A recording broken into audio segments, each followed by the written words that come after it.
নমস্কার, আপনারা দেখছেন আপডেট বাংলা। খবরের প্রথমে দেখে নেব আজকের সংবাদ শিরোনাম। এই প্রকল্পে 1 লাফে 12 টাকা, 1000 থেকে বাড়িয়ে 1800 বছর শেষে বড় ঘোষণা মমতা বন্দ্যোপাধ্যায়ের। কেন্দ্রের এই শর্ত মানলেই অনেক দিনের টাকা পাবে পশ্চিমবঙ্গ। কেন্দ্রীয় প্রকল্পের জন্য দিল্লিতে দরবার করতে রাজি শুভেন্দু। জয়নগরে নাবালিকা ধর্ষণ কোন আদালতে ফাঁসির সাজা শুনেও ভাবলেশীন মুস্তাকিন। আজি করেও ফাঁসির সাজা হয়ে যেত যদি না করজোড়ে কুণাল জবাব দিলেন তিলোত্তমার বাবাও। কৃষকদের ধান বিক্রির টাকা নিয়ে জালিয়াতি রুখতে বড় পদক্ষেপ রাজ্যের।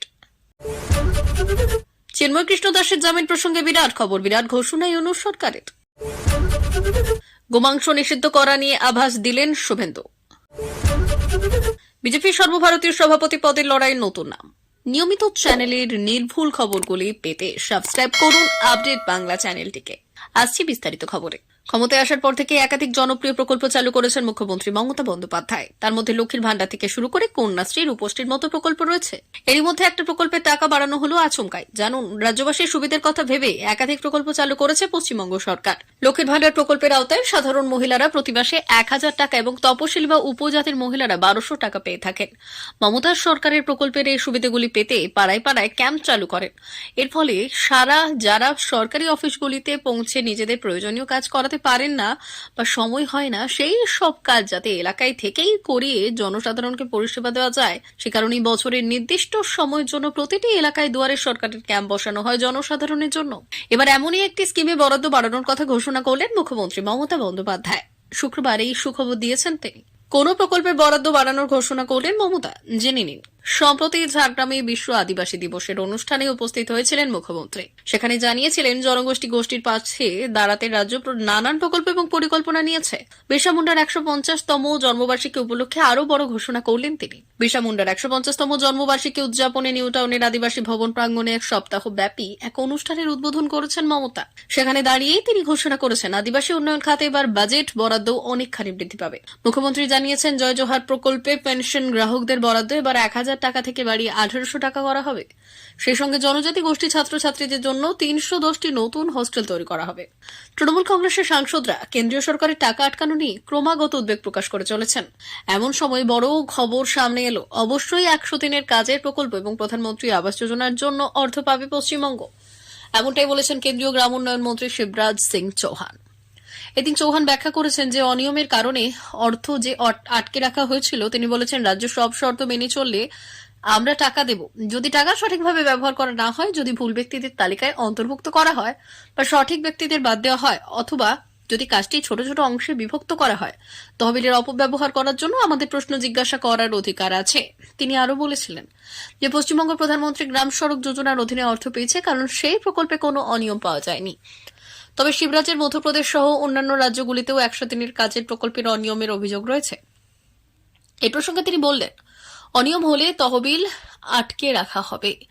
এদিন রাজ্যসভায় তৃণমূল সাংসদ দোলা সেন ইন্ডিকেটেড চাইল্ড প্রোটেকশন স্কিমের অধীনে কেন্দ্র এবং রাজ্যের মধ্যে সমন্বয় সম্পর্কে জিজ্ঞাসা করেছিলেন। উত্তরে কেন্দ্রীয় মহিলা এবং শিশু উন্নয়ন মন্ত্রী অন্নপূর্ণা দেবী পশ্চিমবঙ্গ সরকারকে দুর্নীতির জন্য অভিযুক্ত করে বলেছেন রাজ্যটি 18,000 কোটি টাকার ব্যয়ে শংসাপত্র জমা দেয়নি। দোলা সেন যদিও এই বিবৃতিতে দ্বিমত পোষণ করেন এবং প্রতিমন্ত্রী শশী পাজার সাথে যোগাযোগ করেন, যিনি তাকে আশ্বস্ত করেন যে প্রকল্পের সাথে সবকিছু ঠিক আছে এবং প্রয়োজনীয় শংসাপত্র জমা দেওয়া হয়েছে।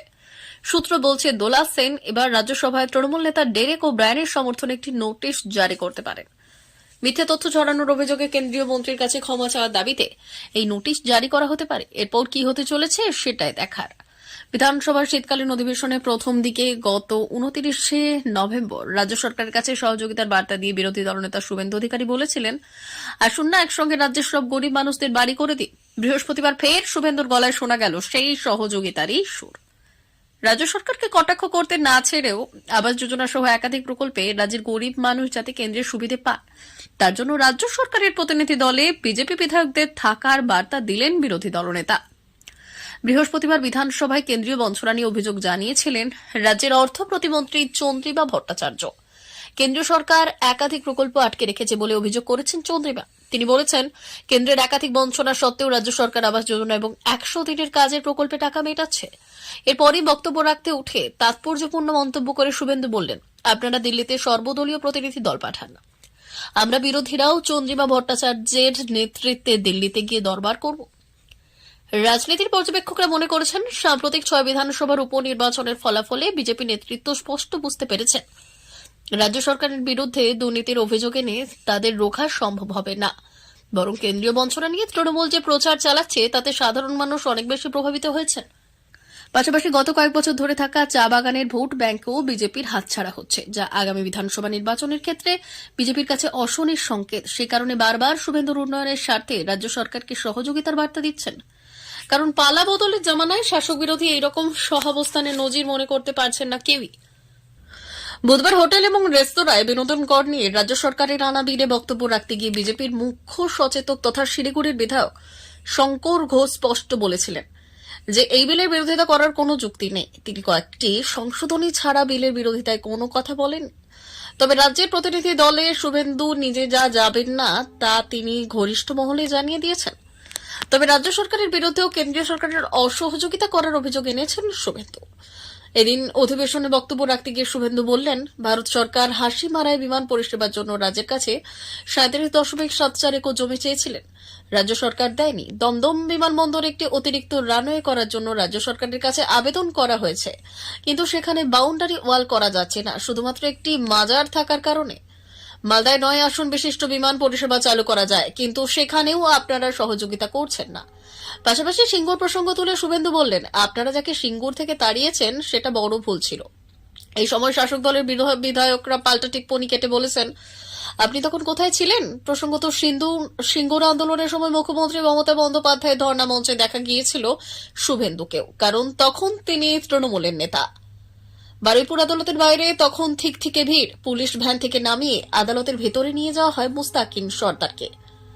শুক্রবার আদালত জয়নগর ধর্ষণ এবং খুন কাণ্ডে তাকে ফাঁসির সাজা শোনায়। নাবালিকা ধর্ষণ এবং খুনের ঘটনায় গুরুত্বপূর্ণ রায় শোনালেন এদিন বিচারক সুব্রত চট্টোপাধ্যায়। ফাঁসির সাজা শোনার পরেও নির্লিপ্ত দোষী মুস্তাকিন।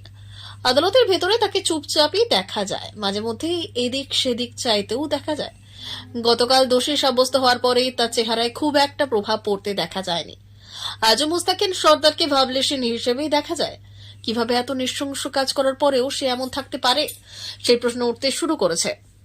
গতকাল তার গায়ে হলুদ রঙের টি শার্ট পরেছিল, এদিন সেই টি শার্টের ওপর জ্যাকেট চাপানো ছিল, মাথায় শীতের টুপি ছিল। পুলিশ তাকে মাঝখানে ঘিরে নিয়ে আদালতের ভেতর যায়, আবার সাজা ঘোষণার পর একইভাবে বের করে নিয়ে আসে। গতকাল সে সংবাদ মাধ্যমের সামনে কিছু বলার চেষ্টা করেছিল, কিন্তু আজ সেই সুযোগ তাকে পুলিশ দেয়নি। আদালতে বিচারক রায় ঘোষণার পরে কেঁদে ফেলেন নাবালিকার বাবা মা। ফাঁসির সাজায় খুশি হয়েছেন কন্যা হারানো পিতা মাতা। এলাকার স্থানীয় বাসিন্দাদের এই রায় খুশি। কিশোর কিশোরীরা এদিন এলাকায় মিছিলও করেন। বিচারক সুব্রত চট্টোপাধ্যায় 103 ধারায় মৃত্যুদণ্ডের নির্দেশ দেন। একই সঙ্গে মৃতার পরিবারকে 10 লক্ষ টাকা ক্ষতিপূরণের নির্দেশও দেওয়া হয়েছে।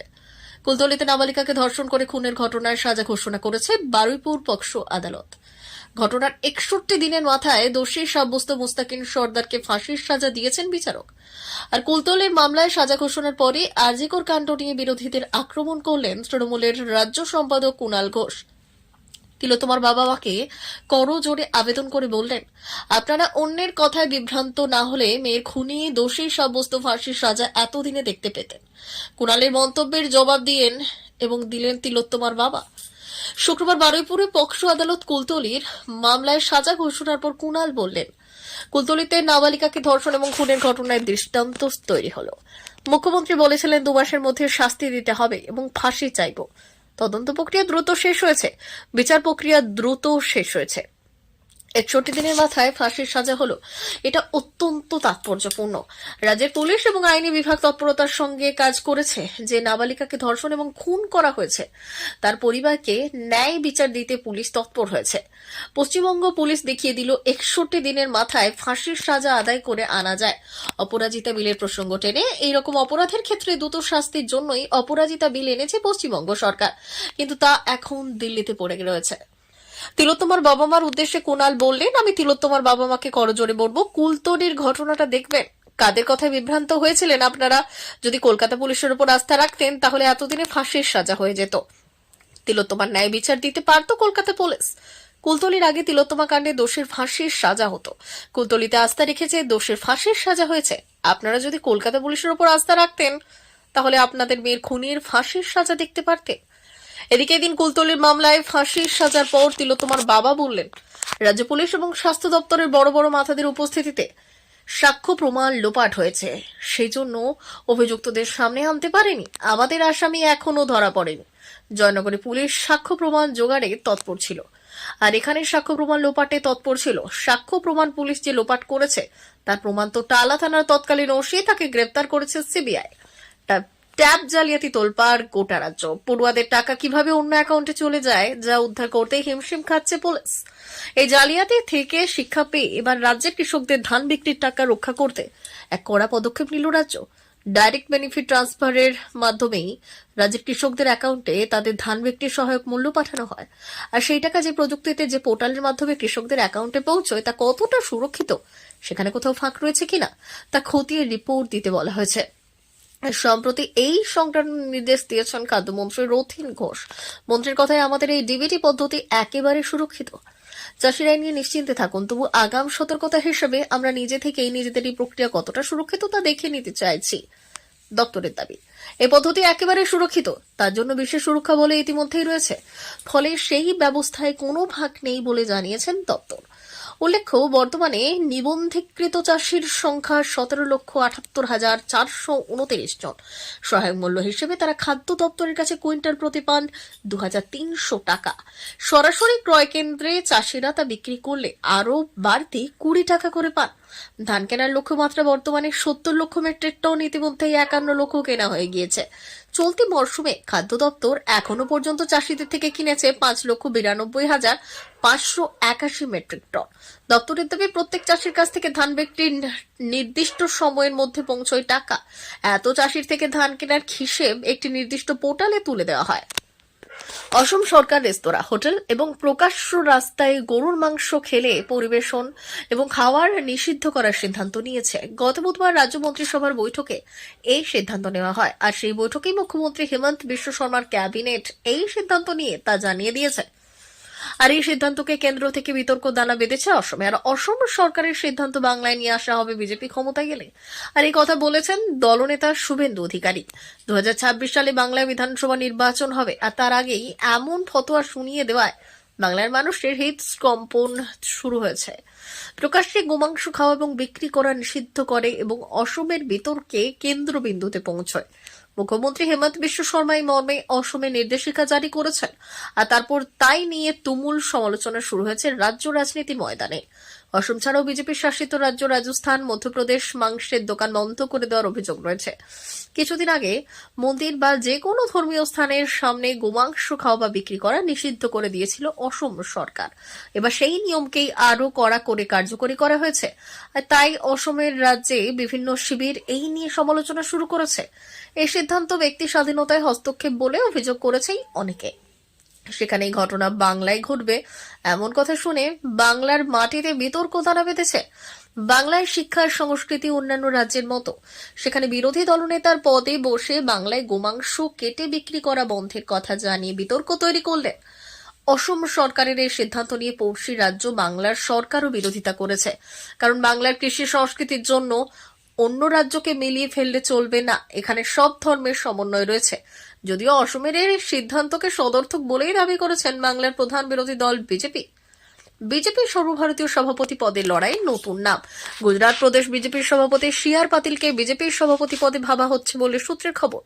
গুজরাটের বিজেপি সভাপতি পাতিল বর্তমানে কেন্দ্রীয় মন্ত্রী। আগামী বছরের জানুয়ারি মাসে মকর সংক্রান্তির পর বিজেপির নতুন সভাপতির নাম ঘোষণা হবে বলে ঠিক হয়েছে। সম্প্রতি লোকসভায় বিজেপি সভাপতিকে সামনের সারিতে বসানোর জন্য জায়গা খোঁজার কাজ চলছিল। প্রিয় দর্শক, এখনকার মতো খবর এই পর্যন্তই। ধন্যবাদ।